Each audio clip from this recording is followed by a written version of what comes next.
Lorsque Dockeval est installé dans votre Drive, la seule chose que vous avez à faire en tant qu'enseignant, c'est de créer l'énoncé d'un test. Alors, dans un dossier qui s'appelle essai, j'ai créé juste un fichier tableur qui, pour l'instant, est vide, qui s'appelle exemple quiz. Et ce fichier d'énoncé doit suivre un certain format qui est expliqué sur le site. Par exemple, la première colonne, c'est la question, la deuxième, c'est la réponse, la troisième, c'est le type de réponse attendue. Euh, une autre question, vous voyez qu'il est possible de taper du texte entre double dollar. Une quatrième colonne pardon, qui correspond au suffixe qui va suivre la réponse de l'élève. La possibilité aussi de taper du texte mais aussi du HTML.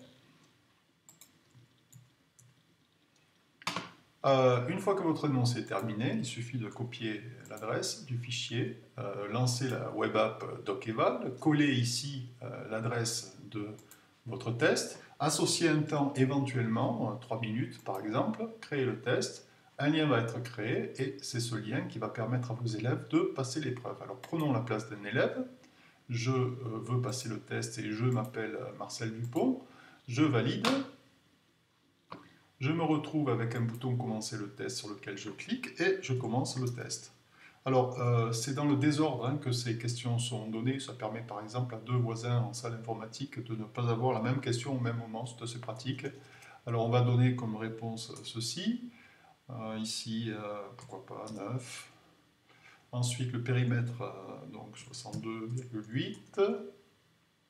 2,3, voilà.